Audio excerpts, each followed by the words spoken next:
여러분, 인생의 마지막 순간에 딱 한 문장만 남길 수 있다면 무엇을 말씀하시겠습니까?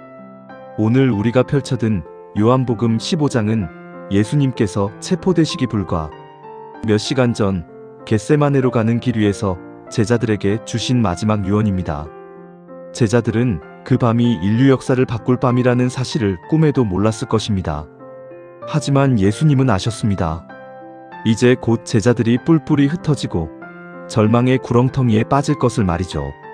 그때 예수님의 시선이 길가에 늘어진 포도나무 가지에 머뭅니다. 그리고 입을 여십니다. 내 안에 거하라. 오늘 2026년 4월 1일 교과 공부는 이 거하라는 단어 속에 숨겨진 생명의 비밀을 파헤칩니다. 왜 예수님은 이 짧은 대화 속에서 이 단어를 10번이나 반복하셨을까요? 여러분의 신앙이 지금 메마르고 열매가 없어 고민이라면 오늘 이 짧은 시간이 여러분의 영적 뿌리를 다시 살리는 시간이 될 것입니다.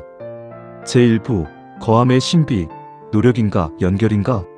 나는 포도나무요, 너희는 가지라.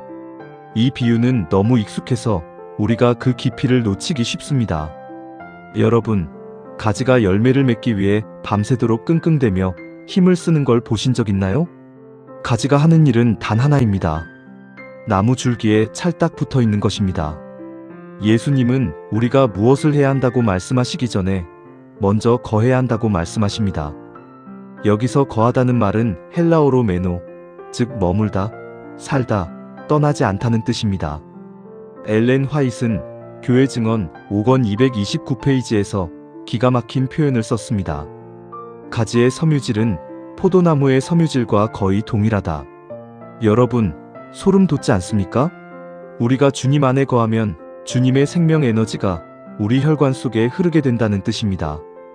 뿌리가 흡수한 영양분이 가지 끝까지 전달되듯 예수님의 성품과 능력이 우리 삶으로 흘러들어옵니다. 그런데 우리는 자꾸만 가지가 나무에서 툭 튀어나와 내가 열매를 맺어보겠다며 혼자 애를 씁니다. 그러다 금방 말라버리죠. 기억하십시오. 기독교는 내가 노력해서 도달하는 종교가 아니라 주님께 붙어있음으로 변화되는 생명입니다. 제2부, 가지치기의 고통. 왜 내 삶에 시련이 오는가? 주님 안에 잘 거하고 있는데 왜 때때로 감당하기 힘든 고통이 찾아올까요? 요한복음 15장 2절은 이렇게 말합니다.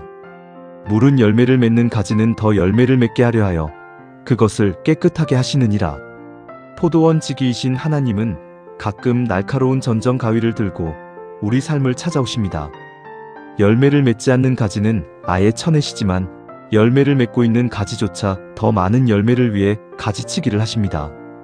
우리의 욕심, 잘못된 야망, 하나님보다 더 사랑했던 것들을 잘라내시는 것이죠.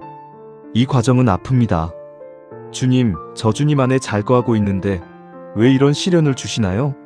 라고 묻고 싶을 때가 있죠. 하지만 기억하십시오. 그 가위질은 여러분을 죽이려는 게 아니라 영양분이 엉뚱한 곳으로 새나가지 않게 하려는 하나님의 사랑의 배려입니다. 가지치기 후에 맺히는 열매는 이전보다 훨씬 더 달고 풍성합니다. 지금 고난 중에 계신가요? 그것은 여러분이 하나님께 버림받았다는 증거가 아니라 오히려 더 귀한 열매를 맺게 하시려는 하나님이 특별관리 중이라는 증거입니다. 제3부, 라오디게아의 치료약, 사랑의 끈. 오늘 교과는 아주 중요한 연결고리를 제시합니다. 예수 안에 거하는 것이 바로 라오디게아 교회의 상태를 고칠 유일한 약이라는 것입니다. 라오디게아 교회는 스스로 부자라 생각하지만 실제로는 가난하고 눈먼 상태였죠. 왜일까요? 주님과 연결이 끊긴 채 자기 힘으로 쌓아 올린 종교적 껍데기만 남았기 때문입니다. 요한계시록 3장 20절에서 문 밖에 서서 두드리시는 예수님의 모습은 바로 요한복음 15장의 내 안에 거하라는 초청의 다른 버전입니다. 예수 안에 거한다는 것은 구체적으로 무엇을 의미할까요? 바로 계명을 지키는 것입니다.